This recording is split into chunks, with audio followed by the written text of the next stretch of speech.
Hello, you're now experiencing technical difficulties. I am Aaron, and I am joined by Jen, Daniel, George, Greg, and Patrick.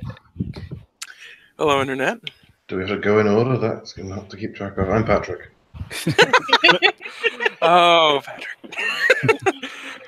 Hey, we're playing Channel A, the as of this recording, kickstarting now, fun time party game about making up wacky animes. And I thought, we want that Kickstarter to succeed, so we're gonna let you all get a peek at how to play the game and we're shilling, folks. I'm not gonna mince words, but it's a fun shill. I think shilling implies we're getting paid for it. We're not, though. We are absolutely not. Full disclosure. It's volunteer shilling. Yeah. Well, at least if you motherfuckers are getting paid, where's my cat? Villing. We're helping to promote something that many of us have come to love and enjoy playing this game. Mm-hmm. I meant it when I tweeted it at you and the creator of the game a little while back. This is one of the first things we played when we first kind of finally all met at Gen Con. Well, yes. Most of us. So that is true. George and I own one of the other copies of it from when it first came out, and that comes with us every year. I have been looking 2 years to find a copy of Channel A. Yeah, it never goes on eBay.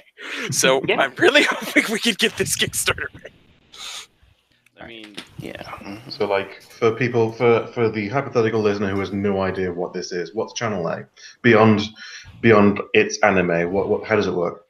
It's a party game where one person takes the role of the producer and chooses premise cards that other players need to create a show around. So, for instance, if I just hit refresh here, the producer needs a show about the Cthulhu mythos and agriculture.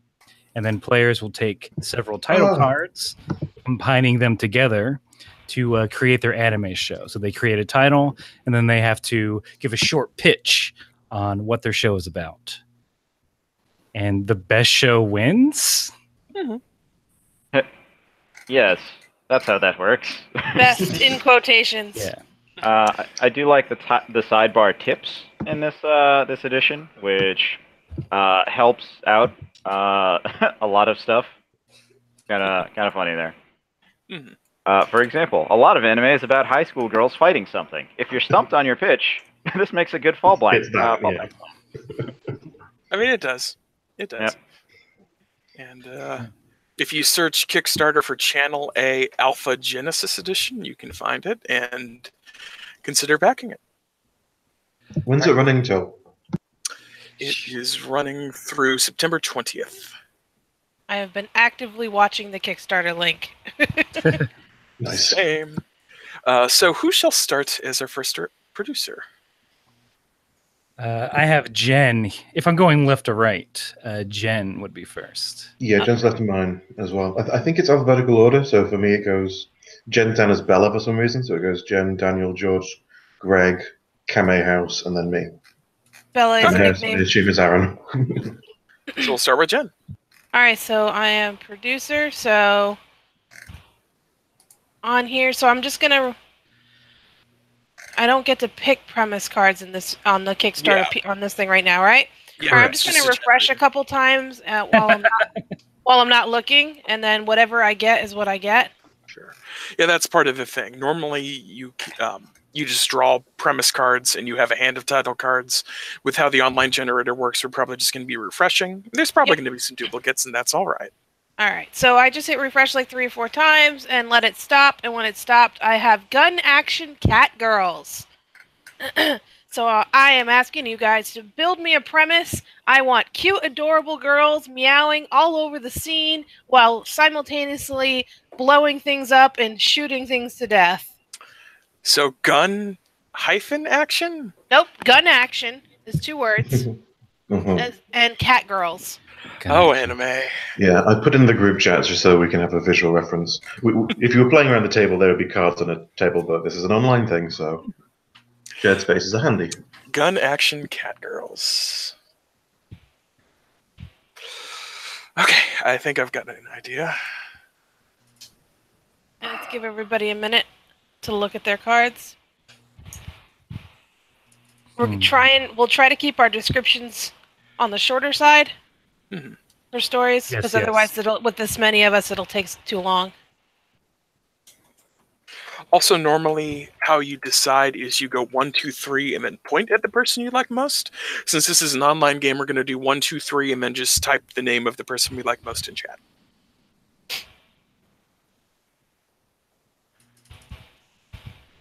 I mean, if we're going by person we like the most, I'm always going to write George. Aww. Marriage OP, please nerf. I'm ready to rock. Sure. Yep, I have one. Again, I've typed mine up just so, for the producer, if they want to look over the titles again. If we maybe all post in the text chat. Yeah, that's what I was thinking. So, like on a 3, 2, 1, or do we want to go in turn? Well, I think when you do your turn, why don't you type up your titles and have it ready? So, like when we normally slam the cards down, you just hit enter, and then your title pops up in the chat. How's that? Yep. Okay. Makes sense. All right. So, Greg, you said you're ready? Yeah, sure. Is everyone else pretty much ready? Mm-hmm.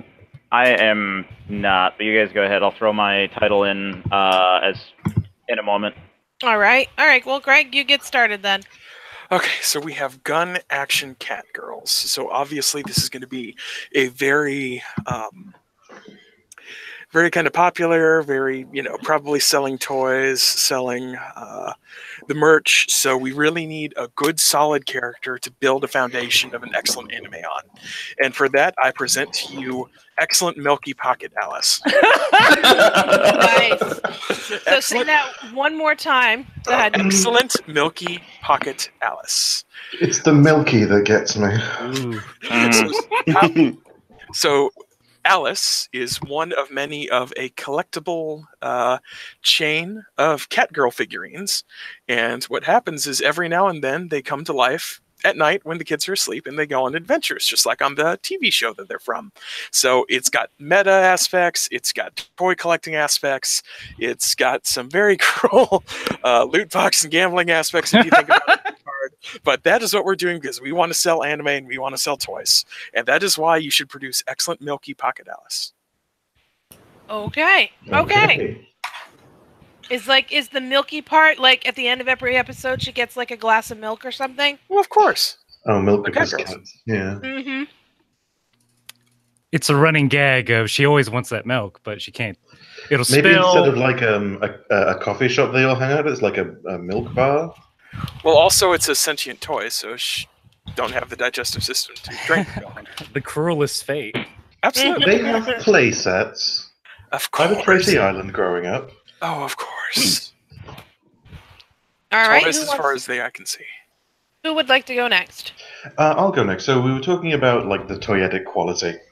And I think the important thing on like when you're merchandising is you want to go small, you want to go collectible. You also want the kids these days are really into ARGs.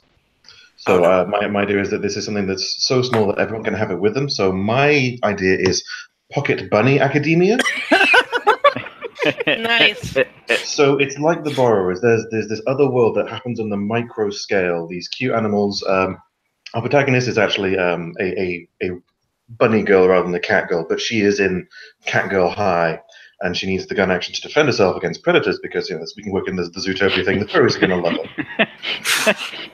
it. And so the idea is that she has to, we're going to work in something along the lines of like she's working through the different cliques. There's probably a mystery on like who stole something from her family, maybe killed a parent, but that might be a little darker than we want to go. And because it's a pocket, it is all taking place in this kid's pocket.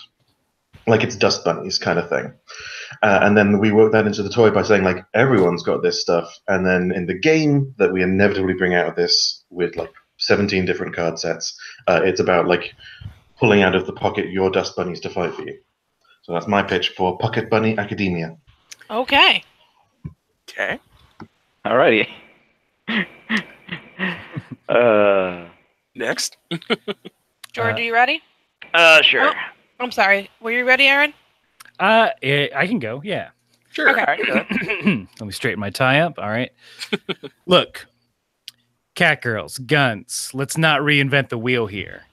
You know, let's just steal the plot from Bubblegum Crisis, rebrand it Steel Bliss, and put some cat ears on those bad mama jammas. It's cat girls in mechas that are also cat shaped. In each episode, they get a way more powerful gun.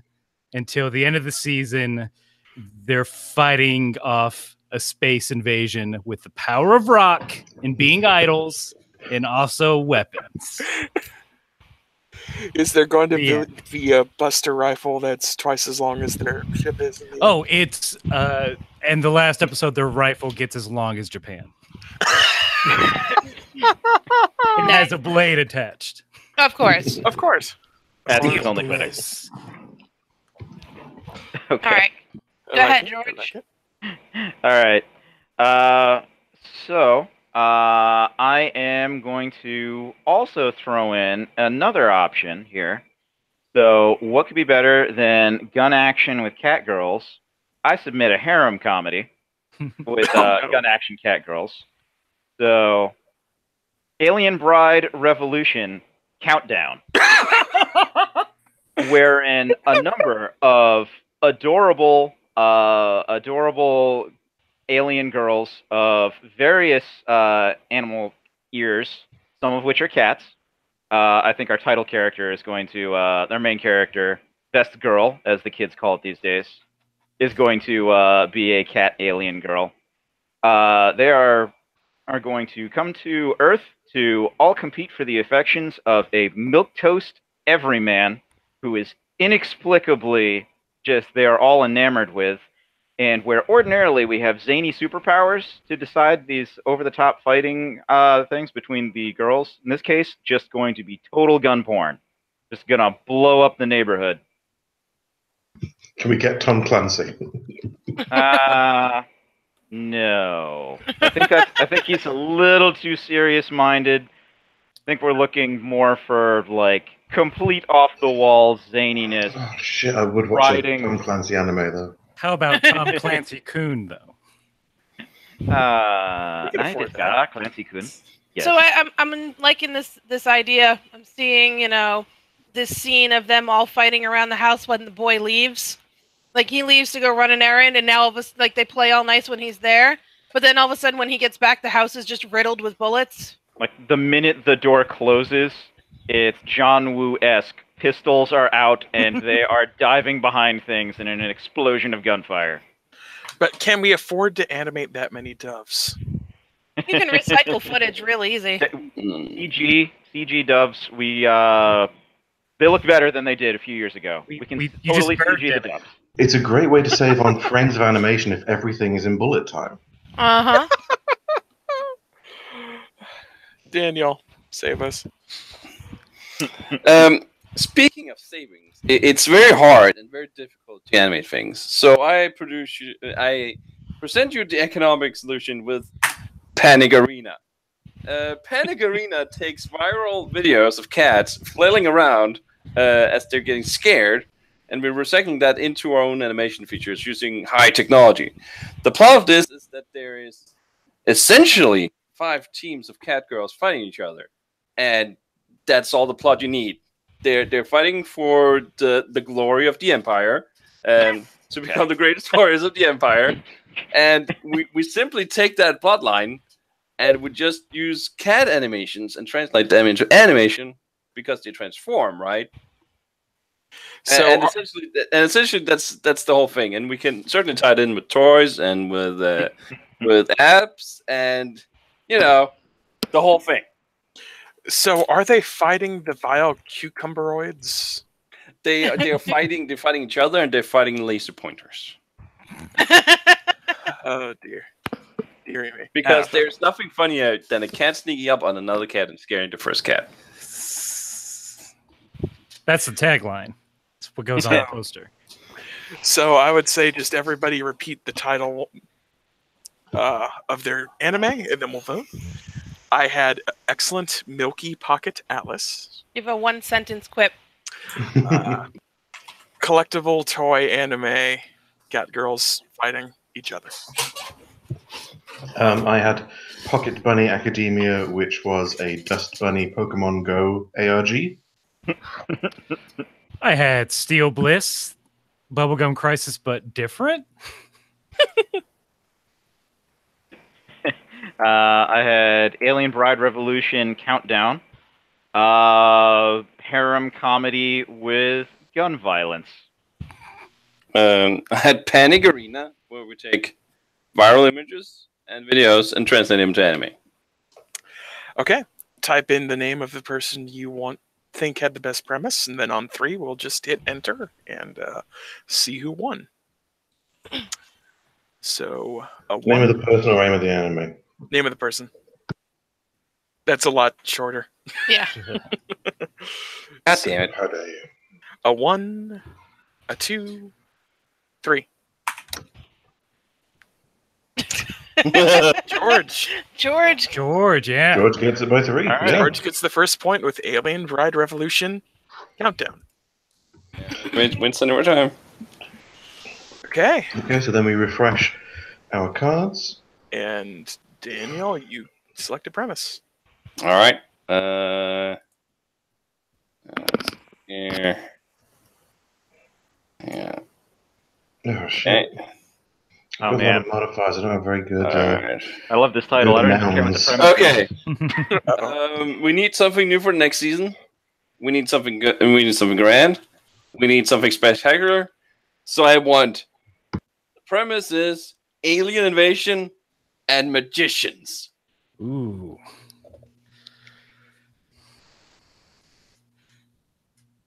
Alien Invasion Magicians.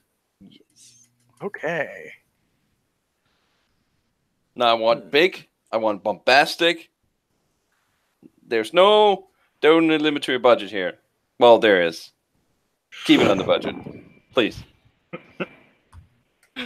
So it's, I'm sorry, one more time. Aliens and Alien invasion and magicians. Okay.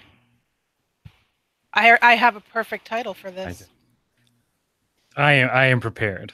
I'm gonna go ham. I think I have it. All right. Someone start if they're ready. Cool. Okay, so it's an alien invasion. Earth gets completely curb stomped, right? They're just so technologically superior to us that like we have we're gonna have to spend a lot of budget on like the first episode to establish that. We might get around that by like having the action actually take place like 100 years after the invasion.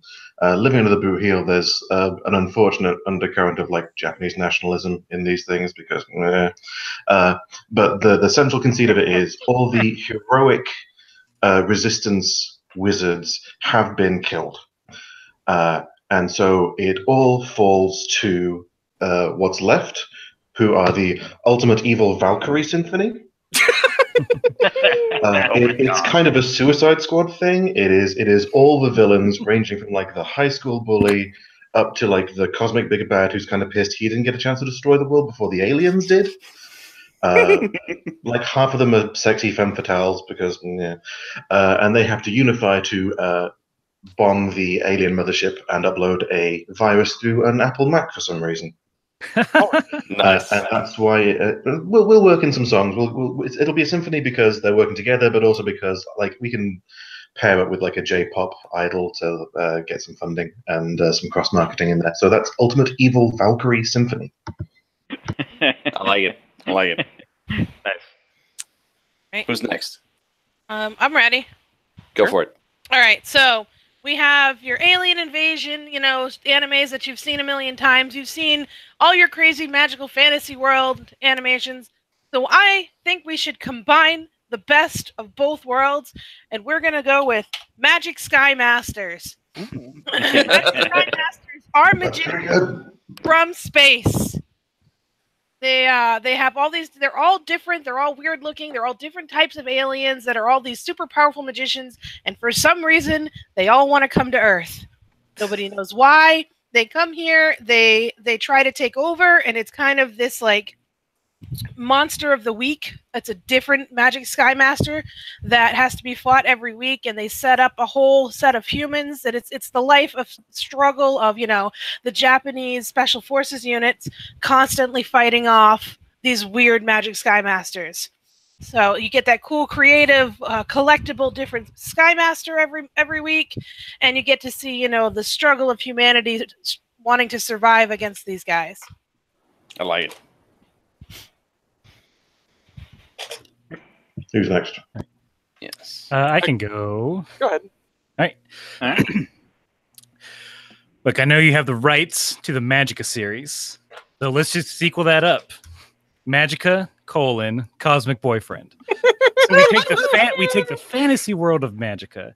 We hit it with an alien invasion. This time the aliens are humans. They're us, and we're invading. Oh. But it's a tale of star-crossed lovers as the, we'll say, a lieutenant, human, man boy, falls in love with a lady elf.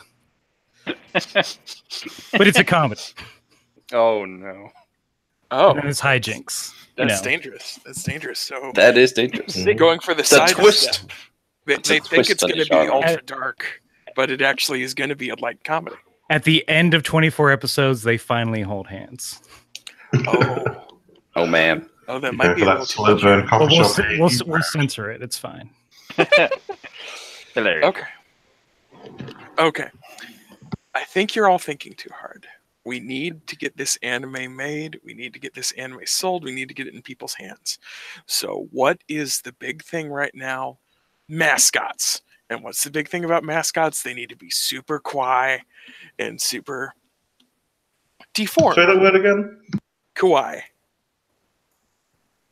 Better. Cute.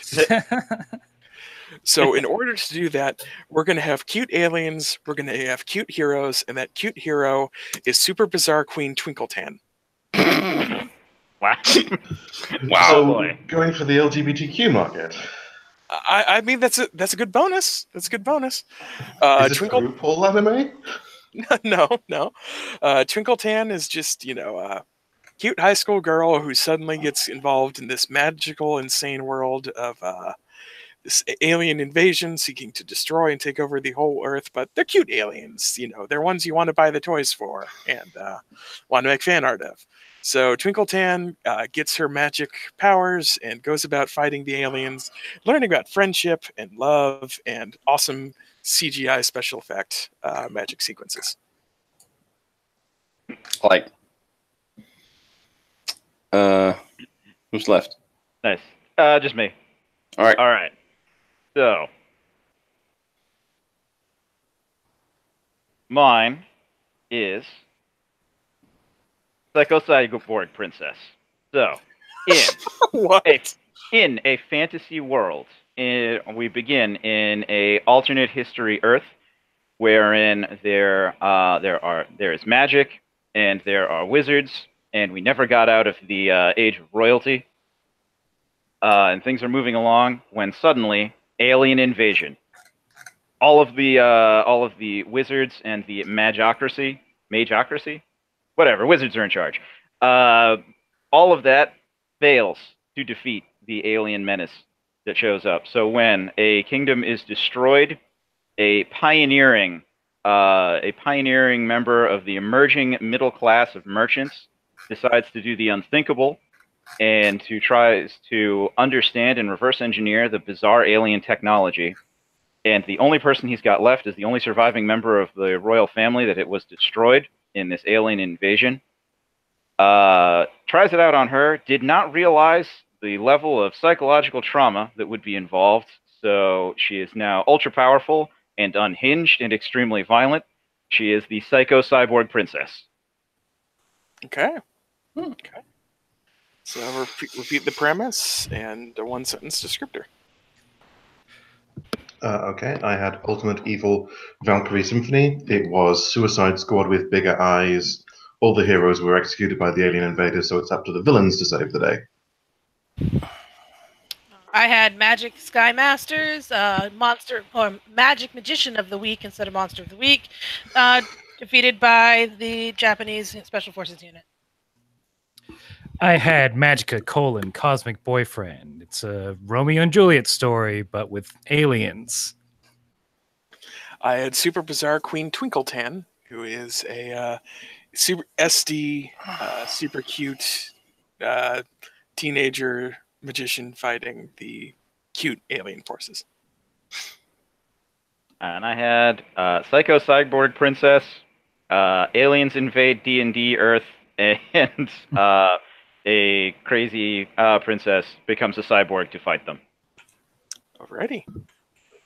So, type in your name. Mm-hmm. And 3, 2, 1.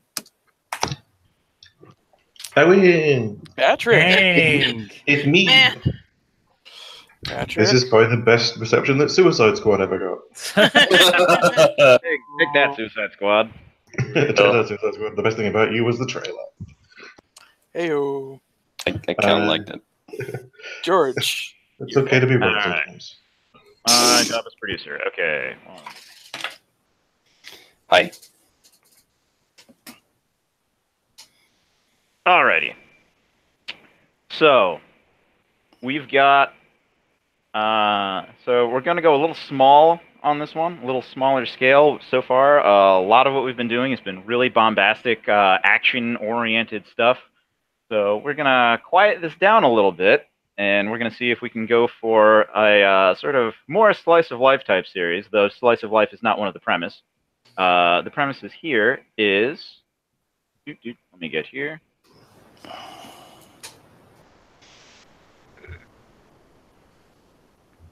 Have to double check my spelling on that because it's a word that I don't write terribly often. But, all right, so here we go. So our premise is restaurant gods. Ooh. Okay. Oh, this could be interesting. Can we refresh our hand? Yes. You must refresh your hand. Yeah. Man, I got drive. I don't have diners or dive, so. Oh.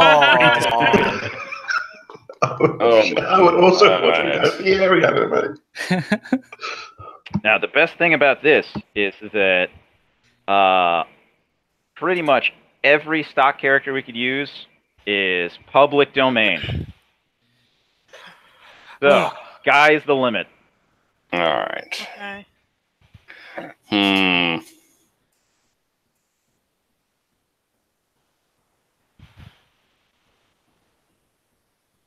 Okay. I need I'm to ready. also, I need to check the spelling on this. Okay. Word. I got the perfect hand for this. All right, then. That's always nice when you just get a bunch of great words in there that you can mash together into a cool title. All right. I think I've got mine too. Yeah.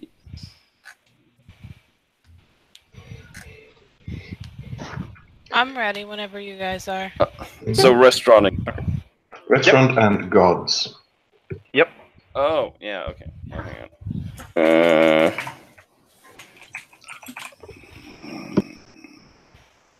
You have as much latitude as you need to interpret that.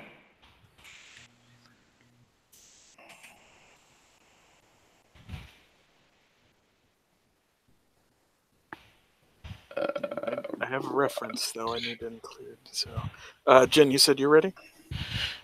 Yes, I want to use a word sort of incorrectly, though.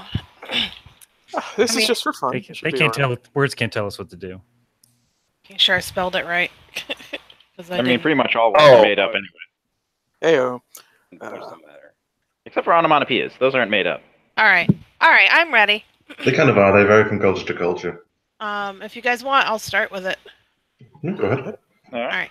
So, all right, in a weird fantastical world, you've got all these different types of gods that, you know, American God style. There's gods of small things, gods of large things. So now you have your restaurant gods. In this story, Last Sugar Bazaar instead of Ooh. Bazaar as in, going to the bazaar. It is a bazaar for the gods to go to and try all these different kinds of foods that all these particular small gods created ages ago, and people have forgotten who they were and why they were worshipped. But they have this whole big bazaar setup they do every year just for these people, or the gods really, to come and create all these wonderful, amazing foods. And anyone who eats these foods, this is the idealistic version of that food. So now you will never taste anything that tastes as good again. So it's like a double-sided sword, double-edged sword, in that you go and you want to try these wonderful, amazing things, then you'll know you'll never have anything as good again. Really weird, kind of trippy. It's not a very long series, and it's just meant to be this really cool aesthetic show. Very artsy. We have to go into crazy visual effects. Well, Imagine there's like a suicide booth outside the restaurant because you've just had the best burger in your life, and you're just like, I guess I can die now. Okay. That's not fair, because I would actually watch this. I mean, there could literally be an episode where someone who that's what they wanted to do. They wanted the best something that ever they could taste, and that's one of the sad episodes where they don't survive that episode because that's it. That's all they wanted to live for. That could be like a realistic moment for the show. Yeah. Guys, for real, can we just quit this game and start an animation studio? I mean, that's how Channel A works. There we go. That is how Channel A do. I can go next? Sure. Okay, so in the city of Ambrosia, the gods of pantheons from all over the world are reincarnated. So you've got the Greeks, you've got the Japanese gods, you've got the Roman pantheon, who really hate the Greeks because everyone just says they're the same.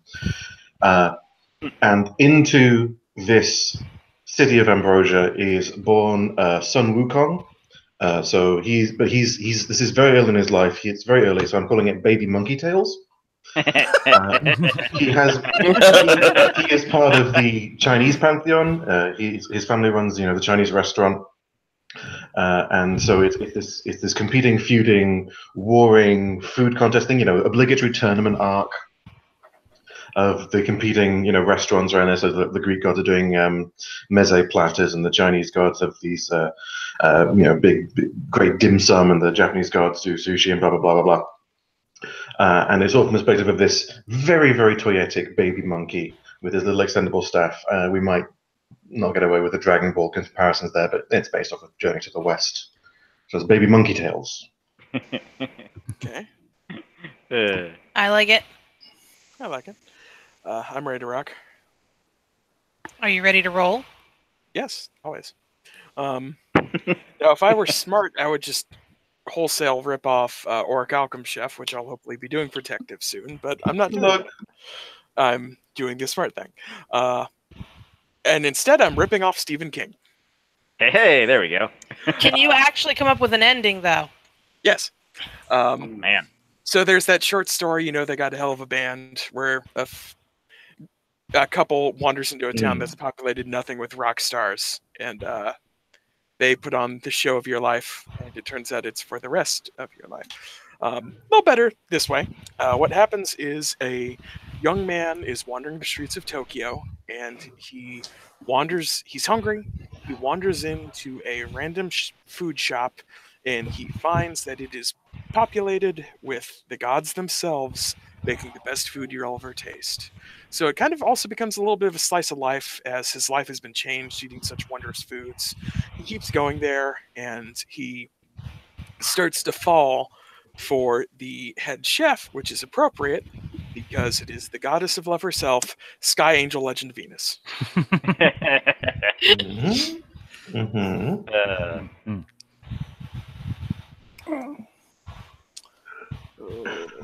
think the last we have left is Aaron. Okay. Y'all are talking about good food. But let's go to the other side of the spectrum. Let's talk about bad food and how we can... We've already mentioned Guy Fieri. So I present to you Everyday Life Revolution. Ooh. The Egyptian king Ramses, as resurrected as a god, goes to various restaurants and eateries that are failing, and tries to resuscitate them and using his... You are just doing Guy Fieri. I Are you mean, saying Guy Fieri is a reincarnated Egyptian I mean, pharaoh? look, his first name might be Gordon. Yeah, he goes around and helps different restaurants, and each restaurant's like he also solves their family issues that they're having within the restaurant. And like episode 3 or 4, he picks up, a spunky teenage sidekick. Of course. Nice. Everyday life revolution. Very cool. Daniel, lucky All right. last. So we want down to earth, and we want like a story that everyone can relate to. So I present to you Melancholy Demon Sakura. If they'll fucking all right, here we go.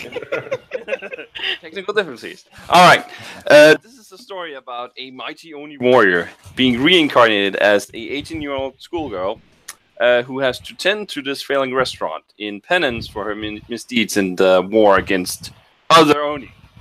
And it is essentially a story about a supernatural creature finding solace in cooking and eventually accepting who she is and having hijinks along the way. Okay. But she's really sad about it.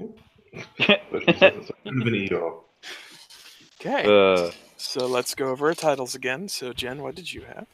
I had Last Sugar Bazaar, where you can go to the bazaar and have one of everything of the best type in the entire galaxy universe. Cosmos. Cosmos. Whatever other big word I can throw in there. I had Baby Monkey Tales, in which a reincarnated and very cute Sun Wukong has to make really good Chinese food. Sky Angel Legend Venus. A young man finds a mysterious restaurant in Tokyo that turns out to be staffed by the gods and makes the best possible food. And as he continues to go there because they've got the best possible food, he falls in love with the head chef, who is Venus.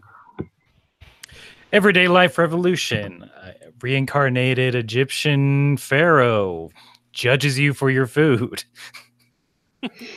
Melancholy Demon Sakura. Supernatural creature finds redemption through cooking food. Okay. Type in those names. Do-do-do-do-do-do-do. And 3, 2, 1.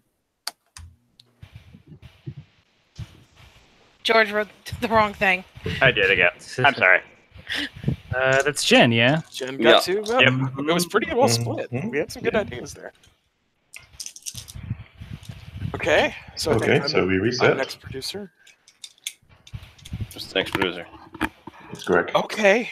Am I misremembering the rules? And I thought it was the producer picked the winner, and then we voted in the event of a loss, No, of another tie. producer, I believe, gets 2 votes. Only when necessary to in the break a event of a tie. Right. Yep. Yeah, sorry. I'm mixing it with other apples to apples things, which have a very similar Yeah. dynamic Yep. to this. So what's our genres? No, I do need to choose a low one. I don't know how you can make psychological horror and heartwarming work. Okay, that's obvious. Misery from the perspective of Kathy Beggs. Is that a challenge? No, we're doing something else. I think I read that anime. I need a good one. Yeah, so it's misery from the perspective of Kathy Bates' character. Like, she just had a really good week. Her ideal man fell into her lap. Okay, here we go. Yeah. Look, it's been long enough since Twilight. I think we can produce an original vampire thing, and we're going to succeed because it's away from Nicolette. But we need something different. We need something to set ourselves as unique. So I want us to make an anime about business vampires. Business vampires. Good luck. think Charles Strauss will challenge that one. Hey, he didn't actually come. Oh no, well, no. Reese's account isn't about business. Oh, okay.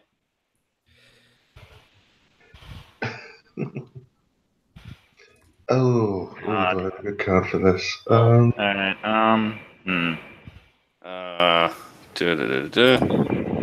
There we go. All right.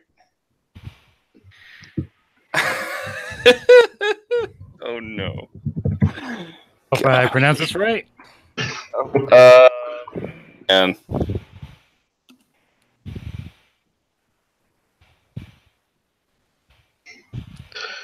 Okay, I think I have something. All right.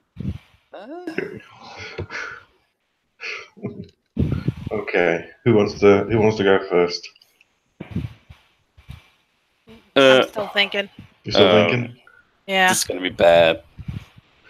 I can go. The challenge. Okay, Aaron. All right. Hope I pronounce this right. All right. May I present to you Zero Agent Kaiichi? Ooh. He is infiltrating a large corporation that is overrun by vampires, and he must get in good with them without being turned into a vampire himself. But he is the last and only hope. He's on his own. He's the Zero Agent Kaiichi.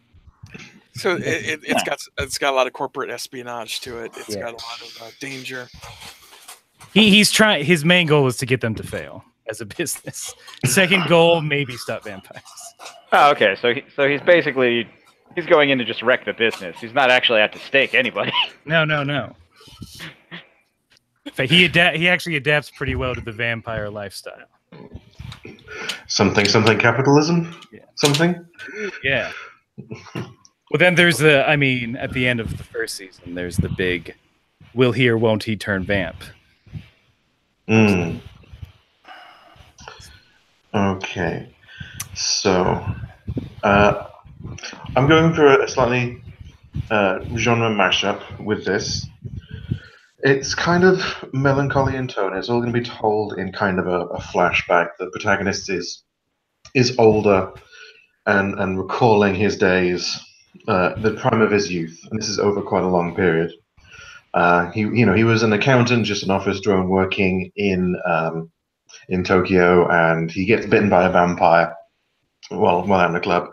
Struggles with finding food, and he's an accountant, so he's very much aware of, like, every time I bite someone, that's X amount of yen that I'm drinking, essentially. Like, if I'm killing someone, that's X in medical bills or lost earnings. Then a kaiju attacks the city. And he realizes, oh, hang on, that's a lot of blood. I can make this kaiju safely if I can just get it to not attack the city, if I can get the army to not destroy it. So over the course of the anime, he reaches out to the kaiju, he befriends it, he teaches it about business and how with its atom breath, it can if it can breathe it into a power plant, it won't be destructive, and it gets to be rewarded by the little human. So my proposal is this ancient vampire looking back over his memories of his friend the kaiju, because it is in fact called Kaiju Friend Memories. Oh, what? Nicely done, Patrick. Look, I had to do with the cards I had. Okay. Nicely done. I think I have one. All right. So this is partly based on actual historical documents and some loose real business vampires. Yes. So in this show, the vampirism is purely metaphorical, because this game, well, we can certainly tie this into a game, but this anime takes place after World War One, after a kingdom is overthrown in the Eastern European sorts. The nobles are either killed or thrown out, and the main protagonist of this show is the exiled princess, and the exiled princess is the youngest daughter of the ruling monarch of this country, who travels to London and embraces the fact that she's now a common person and embraces capitalism. So she becomes a wealthy stockbroker and essentially marries up to get more money. And because she's so enamored with the idea that money will rule the world rather than what your title is. So, Exile Princess. Okay. Okay. Who's left? George hasn't gone and I haven't gone. Yep. Are you ready, George? Yeah, I could do something. You wanna go I first? can wait. I'll wait. Okay. Alrighty. So,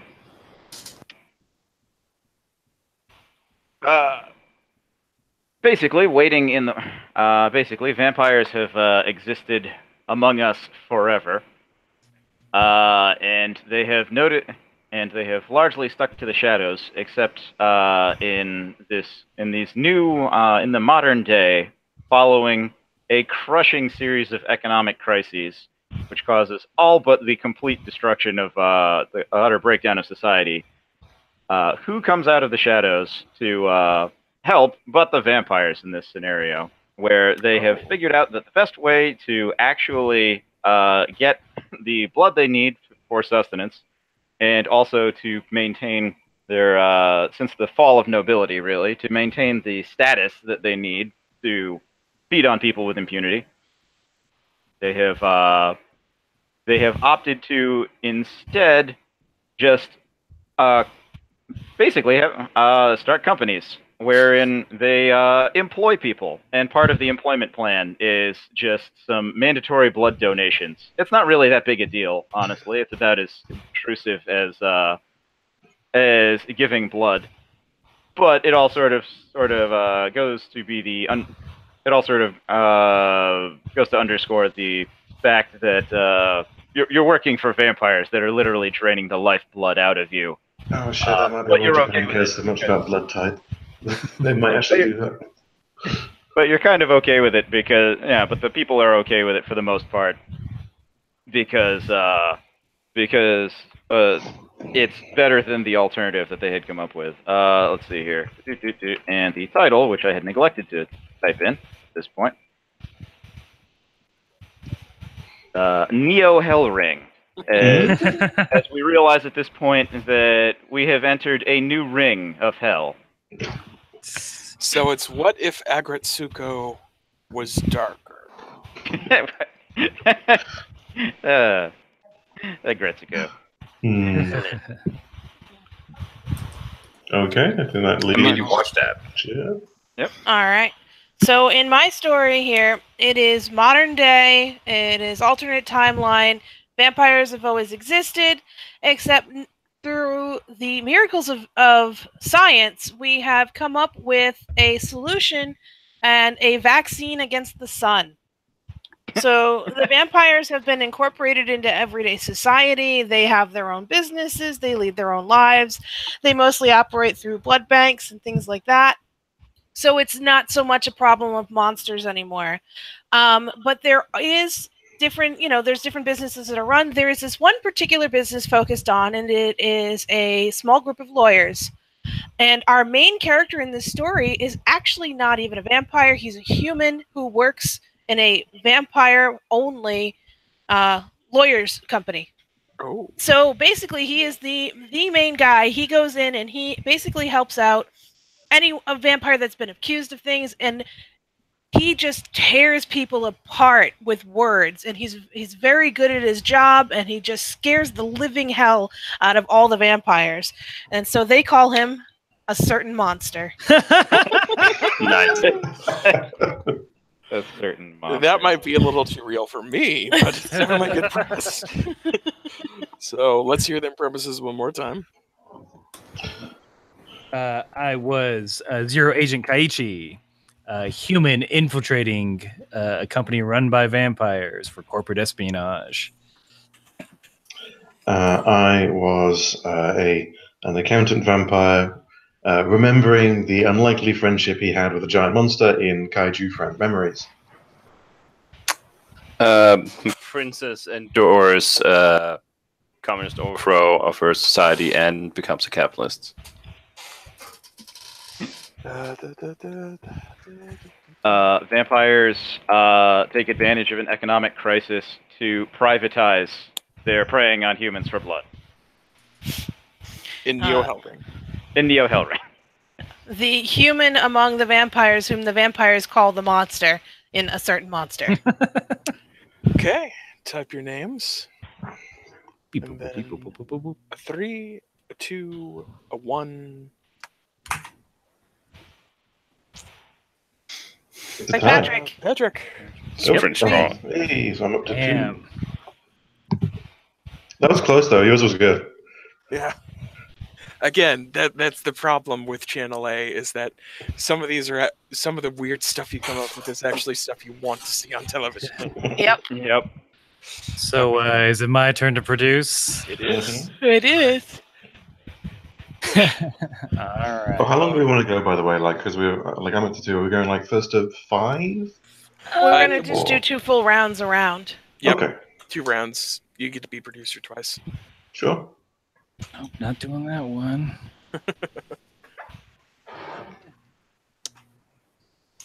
They can't all be business vampires. All right. I disagree. I mean, look, if you can fit it in there. All right.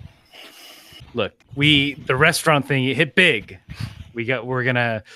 Hey, this is Joe Anime, by the way, producer here at Channel A. Joe Anime producer. Sorry, Joseph Anime. Joe, You haven't Joe earned Anime. You haven't earned the right to call me Joe. Look, Sorry. restaurant's big, but we got to put a sci-fi slant on it. We need that shonen market to get up on it. So I suggest cyborgs and restaurants. Ooh. Oh my Give god. me those William Gibson inspired eatery.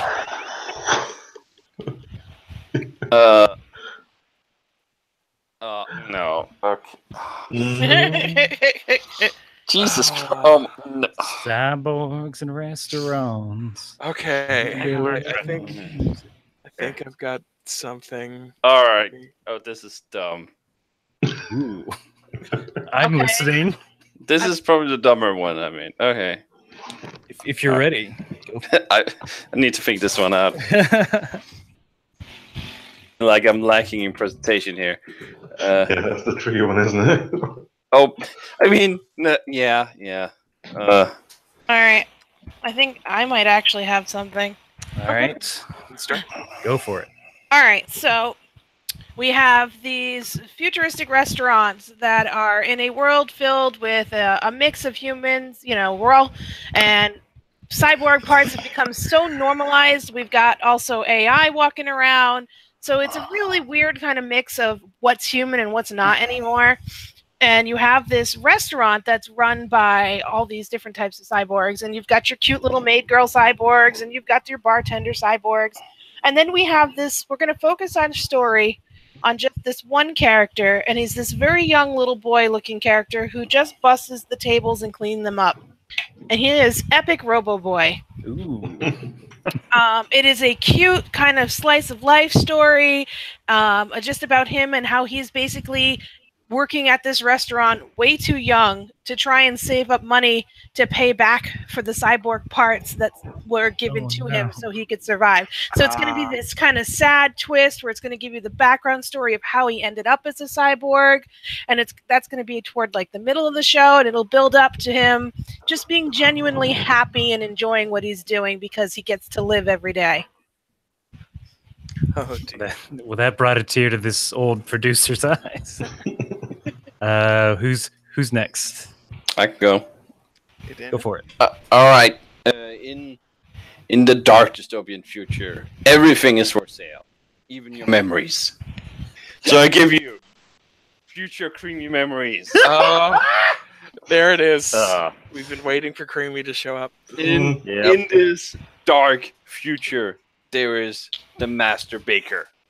He is Oh. excellent. He makes the best cakes ever, but he eats them for himself. And the experiences of his cooking is what he sells. So he sells his memories of whatever he makes in his little bakery.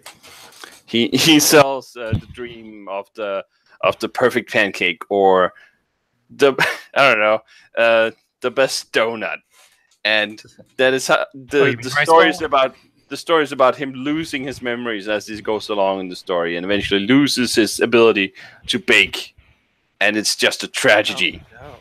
We will make millions on this. I like a good twist. All right. Who's next? I'll go. Okay. I'll go. I can't follow that up, but I'll go. So, we got the rights to Eclipse Phase. We're kind of cheap. I mean, post-humans anarchists. What do you want?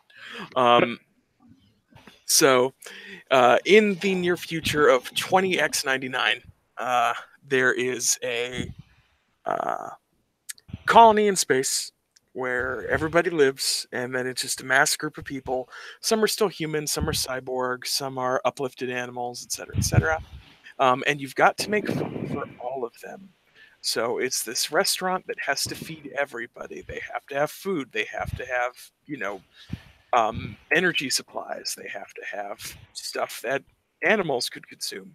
So there is a young woman who is a line cook at this restaurant, and she has to make all this weird stuff to help everybody sustain and survive. And she is also cyborg, and occasionally she has to bounce the place, and she does it with the special gun she has, and it is incorporated into the title of the show, A Little Pink Gun Piece. Nice. Sounds like a spaghetti western. A little bit. All right. All right. Okay, so we're agreed on 20xdx. Of course. Transhumanism has taken off in a big way, but after a few, bad incidents, people chopping off their legs and putting tanks on there, things get kind of stamped down on by the government, and they have to start regulating stuff. You can't just have a backdoor surgeon, back alley surgeon chopping stuff off and then sticking a chainsaw on. So our story will involve this team of specialist investigators and detectives, really getting into the nitty-gritty of the body modification, cyborgizing movement, but at the same time, one of the most heavily cyborgized demographics are going to be the police. They need the weapon implants, the armor implants in order to do their jobs. So there's a lot of that, very cyberpunky philosophical, what does it mean to be a person thing, where do you draw the line, interrogating ethics, and then the plot in general will revolve more around police corruption and this faction that has been allowed to persist and carry out this illegal black market body modification, these doctors that haven't been regulated. And so the two factions, the loyalist group and the corrupt group, are going to be fighting in the Doctor Police Wars. Nice. Nice. Oh, that was a long trip to get there, But we got there. well worth it. Well worth it. Well worth it. I nearly went with Dr. Police Ninja, but I don't think I could make that work. Dr. Police Ninja. I mean, Dr. McNinja worked. So never look. doubt yourself. Never doubt yourself. There you go. I didn't go to 4 years of medical school. It'd be called Mr. Police Wars. Obviously. All right. So, Ben. okay, I can go next. You have to. You're the last one. Oh, am I? Well then, how gracious of me to offer that. Anyway, so in a cyberpunk dystopian world, as is often the case with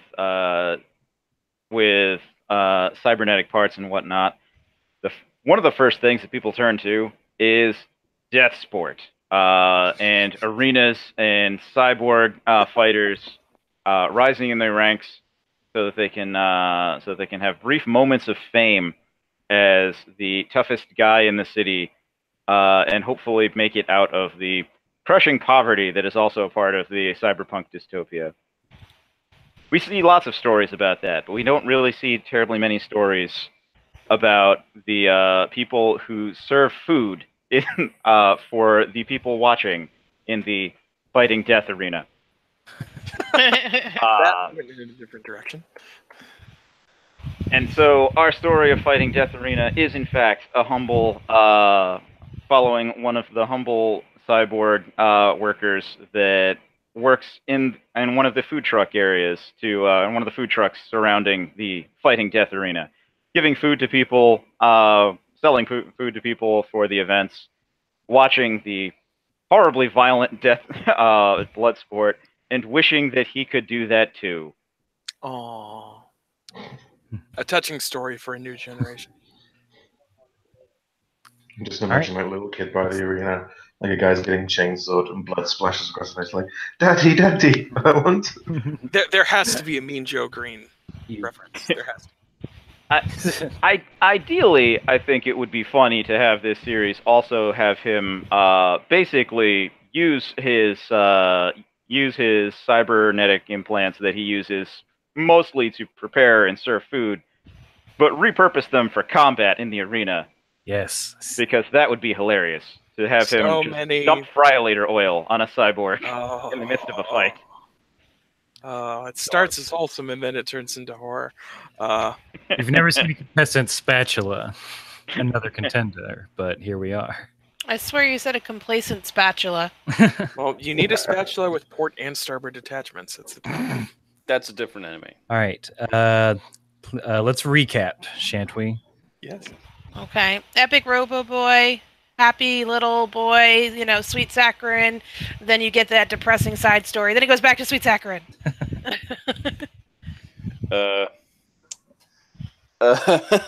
Future creamy memories. I forgot what time. A baker sells us memories of the perfect cakes. A little pink gun piece, an Eclipse Phase anime where a cook / bouncer of a restaurant that serves everybody has to serve everybody and take care of business. A cybernetic police drama and noir using the restaurant as a backdrop. Dr. Police Wars. Young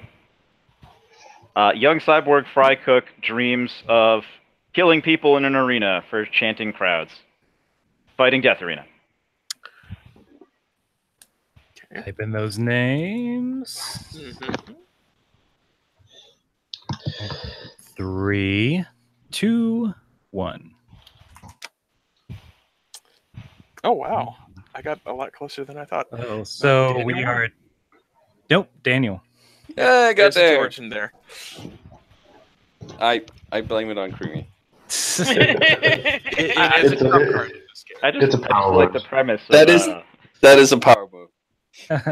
I just like the premise of the baker that makes incredible food, eats it in front of you, and then offers to sell you the sense memory of how much he enjoyed that food he ate. Well, that's the best though, because the food you prepare always tastes better. Oh no! That is like a Monty Python bit. I just got a trump card I'm going to have to input no matter what the premise is. Oh no. Then, no. Patrick is producer, yes? Yes. Oh, I am? Okay. So we've had good returns on the action stuff. The Gunslinger Catgirl shows, those have been really good on the marketing. We want to target that a bit more into our core demos. We want something that can be a breadwinner. So we're going to be pandering slightly to another demographic. So we are going with gun action gamers. Oh no! Uh-oh. Ooh. Oh shit! Oh dear. We need to pander to the Overwatch crowd. Oh, that's gonna be rough. Oofa doofa. Patrick, I have to use my trump card, and now this is getting weird. Oh.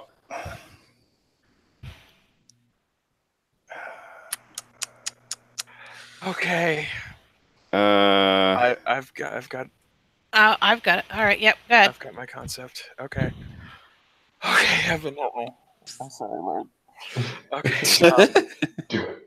Okay. Give me a second to compose myself. So one thing that... So, gun action gamers. We obviously want to do something that kind of riffs off of a lot of things that are popular now. So we want like a hero-based shooter like Overwatch. So we need to have, a bunch of people who are capable gunfighters who are competing to defeat the good guys defeating the good, the evil guys defeating the evil, the neutral parties. Just they're there. We also want to be progressive. So we have every gender, every, a good racial split, a good body type split. So it's not, just attractive hotties. But at the same time, we also know what this is and what this is going to be because we know about Overwatch. So let's just be honest with ourselves. Let's just start it from the get-go to make it as crazy and as much of a cash cow as it can possibly be, and that's why I give you Alternative Heroes Steel Gun Lingerie. Oh God! Wow. So Sir, their original costumes are attractive undergarments for both genders. It's not just cross dressing. Ooh, the male teddy. Of course. So you said like, oh, and we need to put progressive politics, and there's like, do you know gamers? They really don't like it when you do that. So Overwatch though. Overwatch though. Okay, who's next? Indeed. All right. All right, I'll go. So we've got our gun action, we've got our gamers, right? So we're gonna do an isekai style story where you've got your classic gamer guy. He's there. He's at his desk. He's playing some version of Call of Duty 1200 and something. He's really good at the game, and then all of a sudden he goes to bed and he wakes up in the game. And he doesn't know what's going on. He's trying to sort it all out. So you've got that whole first, episode of confusion, which is what teaches you how the game works and so you have an understanding for the rest of the show. That's basically your tutorial episode.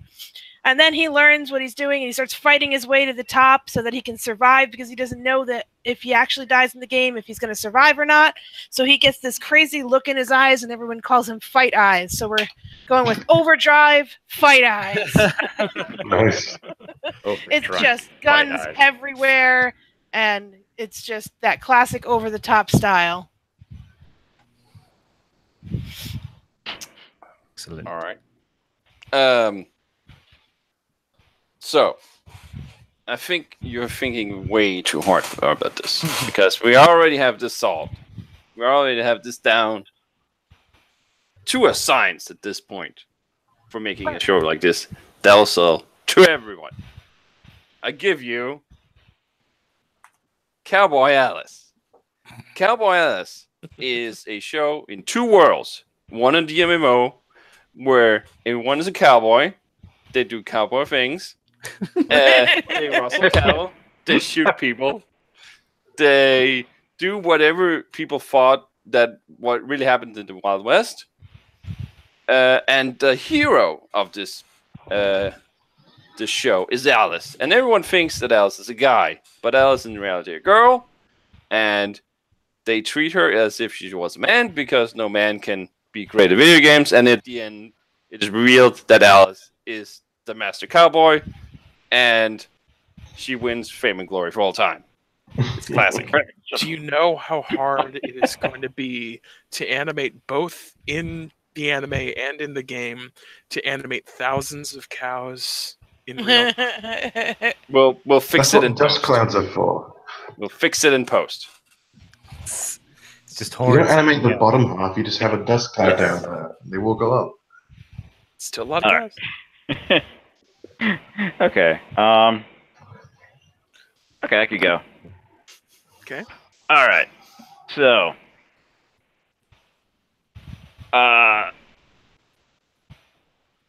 mine is also wandering in something of an isekai direction because it's this sort of thing works pretty well for it. So in mine, our main character is a girl who is really good at first-person shooters. She is set in the not too distant future. She is nationally ranked in the current Space Gun Battle 6000. Everyone's looking forward to the sequel next year. She is on her way to a tournament that she has already that is sponsored by It's actually sponsored. She is super excited to be a pro gamer, and she has signed the waiver and all of that. And on her way there, she is hit by a truck. And then It's really sure. with a zrimp, with a sort of like RoboCop-esque screen boot-up sound, she wakes up in another world. The other world she wakes up in is actually in the future. She didn't get transported to another world; she died. It's just that part of the waiver that she signed was part of an ongoing military-industrial complex plot. There it is. Wherein they were going to use the uploaded consciousnesses of child soldiers and load them into robot bodies, and use them as a deniable military asset. The project sort of got scrapped, however, so it's in the far, far future, so it might as well be another world now for how different everything looks. And her designation in the robot body that she is in and that she is going to eventually get fight for her independence on is the Custom Pink Zero. Nice. There it is. So it's kind of Gantz, but not quite. Kind of similar. It sounds... It honestly seems more straightforward than Gantz. Fair.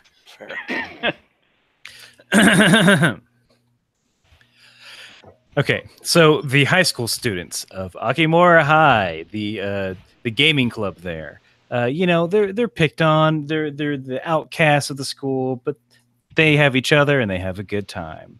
One day they think the latest game system is arriving to their school, but it's actually a bunch of different hats, each one with their name on it. And as they put them on, they transform into, mech'd out, gun-toting badasses. When just in time because there's an alien invasion. It's a Super Sentai style show, and it's called Heroes Plus Hat. Jesus Christ. No. This is why you didn't play this game so hard. The code to transform is Milady. Oh no! Oh, You had me. You had Negative me. points. That's Oh, That's so close. negotiable. That's no. just one of them. Okay. Okay. So And that's everyone? yes. Oh. Alternative So- heroes, steel gun lingerie. We just cut out the middleman. Cute guys in boxers, cute girls in lingerie. Gun battles. The DLC is for more clothing. The reward is close. Overdrive Fight Eyes. Crazy isekai guy works his way to the top. Is super fighter nuts in game. Caballeros. Girl gamer gets revealed as being girl gamer. That's really good game. Yeah. Custom Pink Zero. It looks like an isekai, but it's actually she's in the future fighting as a robot. Heroes Plus Hat Super Sentai, now with hats. Okay. You can get the Alice in Wonderland connection going, I guess. Okay, type in your preferences, and we'll all reveal on a 3, and a 2, and a 1. Oh wow! Aaron I got didn't it. expect to get Hey. That's 3 and 3. Wow, even split. Ooh. So what happens in the event of a tie? Is that when we go again, or am I? Nah, I think it's whoever the. Oh I no, think I'm in- only 2 in the Who got- event of a tiebreaker. Who got 3 besides Aaron? Yeah. No. So I was thinking for a second that it counted as 2 always, but it's only in the event of a tiebreaker. Yep. Yeah. Yeah, So, my mistake. nope. Aaron wins. I played this game once. After Hey, hats. one round. After one round, Patrick has 2. Everybody but me has 1, and I. Oh, I voted for you before. I did Wait one. for like 5 minutes to pop to the low. We'll get there. We'll get there. Okay. Do we want to so- keep going for second round, or do we think? yeah, what's the timestamp? What have we got? We got Right a about good an game. hour. Let's y'all want to just do one more? Yeah, I can do another round. Can we break for like 5 minutes as I pop to the low? Yes. Oh, sure. Yeah. All right, So. be back in. Mhm. Sorry, one person viewing this. Well, Somebody's take a actually break. watching. Un viewer. Well, and also this is recorded. We'll be posting this probably to Kame House Party or to Tech Diff. I would like to post this. I think we can do both. Go ahead. Yeah, we'll cross post. So just as a reminder for people who are listening and for our present viewer, Aaron is from Kame House Party. Hello. Explain yourself. Well, I'm very sorry for everything I've done thus far. It won't happen again, but it will. Explain. So, okay, Kame House Party is where myself and Vince White, we're two improv comedy boys, and we are on a mission to watch every iteration and episode of Dragon Ball that has ever existed or will ever exist. And we do it in a comedic fashion where we throw a bunch of bits and we do some improvised scenes based on what we talked about. It's mainly for jokes, but it's also mainly for talking about Dragon Ball. Very cool. Good. And you've already you've already gotten past 100 episodes. Right? Yeah, we certainly did. Only several hundred more to go. Hey, you don't have to watch GT. But we do. But you do. But we got to. But at least GT isn't going to happen for like another couple years. The debate is whether we go chronologically by release or chronologically by canon. I think probably release is going to be the better way to go. Yeah. We shall see. Do you want to explain technical difficulties, Greg? Sure thing. I, Jen and George, occasionally Daniel, occasionally Patrick, are from Technical Difficulties. We are a role-playing game actual play podcast. So that means we play tabletop role-playing games on podcast, and you can listen to as we go through adventures. We do a lot of stuff like Delta Green, Call of Cthulhu, Eclipse Phase. Slasher flick. Slasher flick. We tend towards horror for some reason, I guess. It's our shtick. And then Patrick is away for the moment, but he is from the Roleplaying Exchange, which also does a lot of horror games and tabletop role-playing games. We also do a combined game between the two podcasts called 10K Lakes from the role-playing game Red Markets. Yay, Red Markets. Yeah, Red Markets. Any nominated game, Red Markets. Yeah. And as a reminder, we're doing this because we're fans of the game Channel A. It is currently on Kickstarter. It is still got, I think, about 17 days left, and At the time of this recording, yes. Want to get it funded, want to get new versions of the game in print, so you guys can enjoy too. If you go, it is being published by Evil Hat, and if you go to their website, you can find the title card generator and the premise card generator, and you can try this for yourself. I'm back. Okay. I was gonna ask if I should plug my thing. Of course. Yeah. Yeah, always plug forever. This is Jen. I do the game and dice jewelry. I have a website on Etsy at Ecce Rose. It's ECCE Rose. If you need anything cool or weird like that, if you don't see something particular, let me know. I'm always willing to make cool new stuff. Mm-hmm. And we did get RPX in for you, Patrick. So, cool. Who shall be our final producer then? Should we do a free-for-all? Everyone gets the pitch? Sure. That makes the most sense. I found a really good premise set of cards that I wanted to use. For the final round, everyone is going to have a... So everyone plays in. Sure. Right, okay. All right. If we somehow get an even one, we can maybe do a second vote or something. Yeah. Yeah. So let's see. But if you guys are okay, I have a premise that I think would be a lot of fun. Sure. Go for it. All right. So we've had a lot of variants in a lot more of the epic style of stuff tonight. I want to bring it down a little. I think we need a new story angle. We need something sweet and a little different. I mean, not really so different. We're going to go with some zombies, but I want boys love in here too. Okay. So boys love and zombies. But I already did that in the previous one. Well, there's no zombies in that one. So this is the final one? Yes. Okay. All right. We're all participating in this one. I need to Ooh, rush for boy. cards. And we're still Ooh. using the title card, right? Mm-hmm. Let's just making sure. Hmm. All right.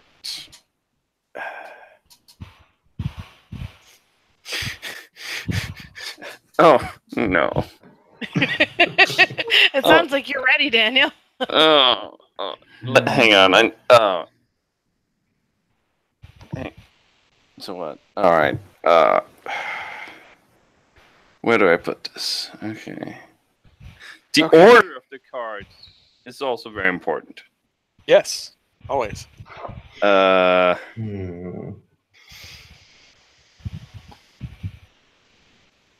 Yeah. No. I've got mine. If you guys still. I just want to say that whatever you pick, just assume everyone in mine has giant hands. Giant obviously. hands? Yeah, have you not seen Yowie hands? Oh, With hands right. like these. Oh, But this is boys' love, not necessarily Yowie. Yeah. I mean, yeah. Well, let's be Okay. honest. Well, I can start. Okay. Well, it's as Night of the Living Dead says, when the rings of hell are too full, the dead will come back to walk the earth. So that is precisely what has happened. But the humans are fighting pretty well, but obviously there is still quite a bit of zombie outbreaks and infestations. So there is a group of men who go out and take care of the zombies whenever a new outbreak comes out. So they work together. They see all of these horrible, nightmarish zombie attacks. So they bond together in love. And that is how we've come up with the bizarre bubblegum demon task force. Nice. Because they need the gum in order to even smell, because they go into charnel houses all the time. It smells super gross. Hey, look, if I learned anything from Bubblegum Crisis, it's that you don't ever have to explain why bubblegum is in your title. Absolutely. Let's see here. I've got it. I think I've got it. Mm-hmm. So a voodoo priest. This is an anthology series. A voodoo priest is sought after all over the world in matters of love. People come to him for love advice. They want him to do things to help them get the people they want. But these people are usually selfish, or they have ulterior motives, and the doctor sees right through that. So most of his solutions, although they start out fine, usually end up in zombieism. Sort of a Tales from the Crypt kind of Ursula situation. The name of that doctor, Dr. Moon. Mm-hmm. Well, I mean, Baron Smetty did have the crescent moon on his head, so it checks. It checks. Yeah. Okay. I mean, that or Dr. Cake. I don't know. I forget, is there an upper limit on the number of words we can put in? I don't care. No. Last Okay. round. Do what you want. I don't know. Okay, so 10. this is going in more of a harem direction. So in modern day Tokyo, near future Tokyo, there are occasional zombie outbreaks which happen for a wide number of reasons. You've got your magic zombies, you've got your radiation zombies, you've got your alien mind control zombies, and there are as many solutions and people fighting that as there are natures of the problem. So our obligatory transfer student protagonist arrives at an elite high school, and he observes the all extremely handsome members of a student council vanishing. They're never in the student council chambers. Around about the same time that he is seeing these masked vigilantes doing battle with the forces of evil, and soon he discovers, his powers, and he is drawn into the fight. But there's, love interests of the week, and it all gets very tangled because this is Nico Mask Fighter Club Complex Kun. They all wear cat masks, and Complex Kun is because it all gets very complex. Right. Oh boy almighty. All right.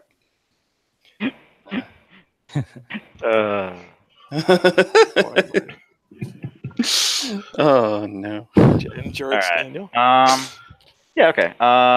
So mine is going to be set in a ongoing. Mine is going to be a fantasy series wherein you have a fairly typical setup of a demon king, in this case a demon queen, unleashing monsters and hordes of zombies and what have you against the general kingdoms of good. The usual bit.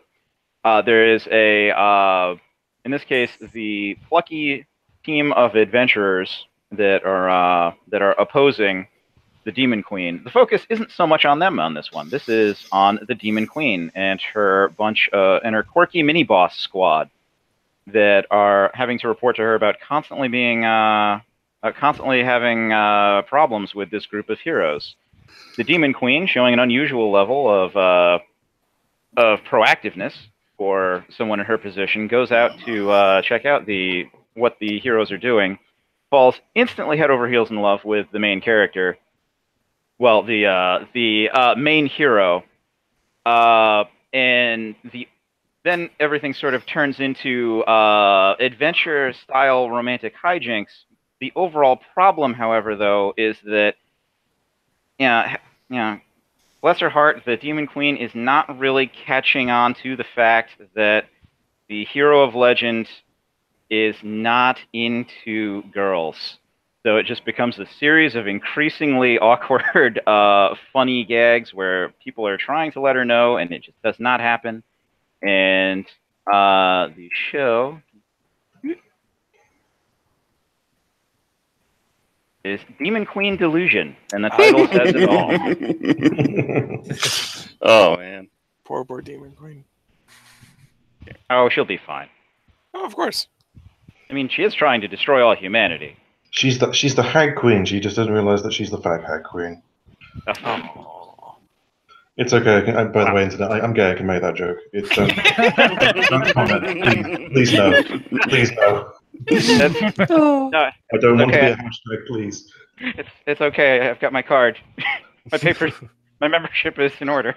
I paid my fees. Next. I can go. Go ahead.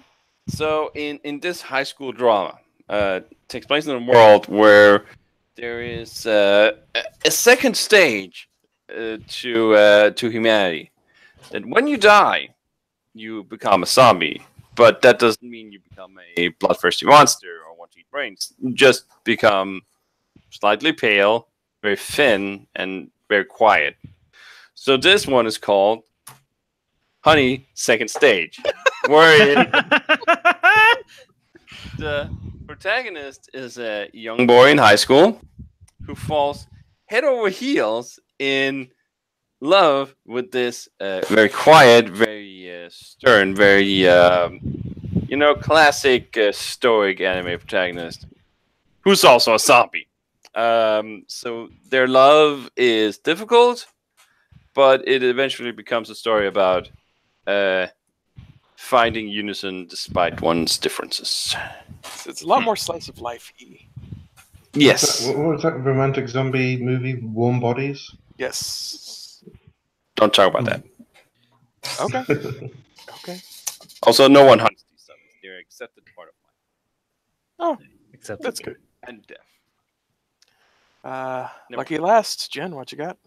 All right, so I have this very calm kind of story. It starts out with the main character is a young, very pretty boy with long white hair who picks up an appearance. People tend to call him Ghost, and he's always running everywhere he's going. He is a detective. Despite how young he actually looks, he's actually somehow legally old enough to be a working detective in a world where you have ghosts and zombies and vampires and other various monsters. So he runs around and he tries to help work and solve cases. So we have Ghost Detective Dash, who picks up all these little cases here and there, and there's always these like drop dead gorgeous women coming in to talk to him, and they're not very subtle, dropping hints. The audience picks up on it, but he is just completely oblivious because he is always pining after his sidekick, who is in this show, supposed to be a helper. He doesn't have a clear role, but he always manages to show up at the scenes and help him to solve the cases, and it's just him pining over him and wanting to get with him, wanting to be part of his life more, and it just is an evolving story of the two of them. But does he eat toast? I mean, there is one comical scene about halfway through where he goes to eat something and drops everything off the sandwich and just has the one half of the bread, and he's running down the street. Yeah, I think toast is always in his mouth. We just never see him actually eating toast. Exactly. Is his catchphrase "gotta solve fast"? It's got to catch them all. All those criminals. I mean, come on. Yeah, it's anime. Copyright can suck it. So, one more last time.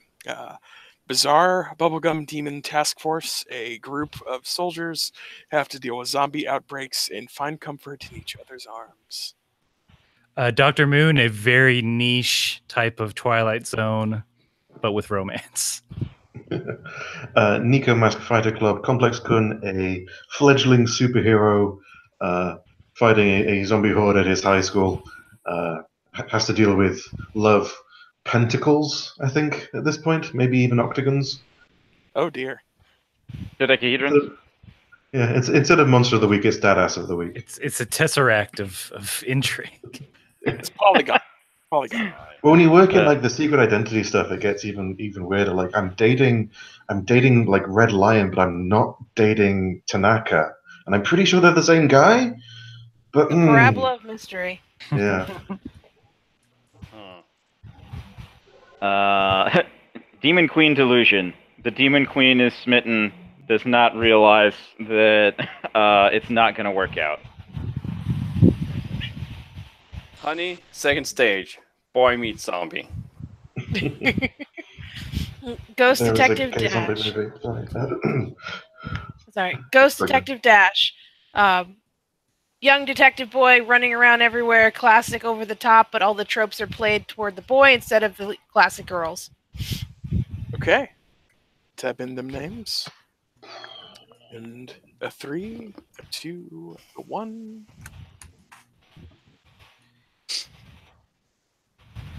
Jen and George tied. Oh, it is a tie. Ooh. And no producer. Yeah, there's nobody. Oh no!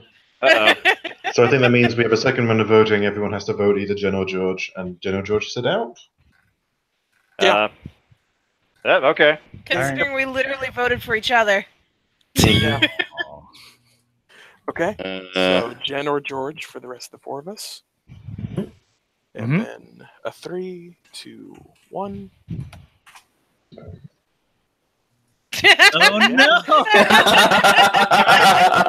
I don't. That worked Let's like just well. give you. Let's just You're give them both a half winners. point. Let's give each Yeah. of them a Alright, half. we're all winners here. Yeah, Hey. I think the winner was you, the audience. It was. But no, this was a lot of fun. We always Oh, yeah. have a lot of Hilarious. fun with Channel A. Yeah. And we definitely hope it does get backed and created again. Oh, yeah. It will. It will. A great game. I treasure it, and I hope that we are able to get another copy made because I need more cards. Look, here's what you can do. You can back. Look, you don't want the game. I understand. Just back it and then send me your copy. There you go. I mean, I'm already gonna have a copy, but I'll have several more. Mm-hmm. But yeah, if you search Channel A Alpha Genesis Edition on Kickstarter, you'll find it. It is made by Evil Hat, so you can also search Evil Hat for products they've made. If you search Evil Hat's website, it's got the card generators that we use to play. And there's also a print and play with some of the cards on the Kickstarter itself. Will we be putting links on the site when we post this? Yeah, of course. Yeah. Check that episode description, like no one ever does. But it's there. It's right there, guys. And this is fun. Maybe we might be able to do one more before the Kickstarter ends, but see how it goes. Yep. All right. Well, I guess that's we'll do the classic technical difficulty saying of. Well, I mean, it's Kame House Party. We can keep fighting. Okay. We started with Tech Diff. We'll end with Kame House Party. Okay. So remember, no matter whether you're backing a delightful Kickstarter for some great gaming content, or you're just listening to podcasts, or whatever you're doing in your life, always remember to keep fighting.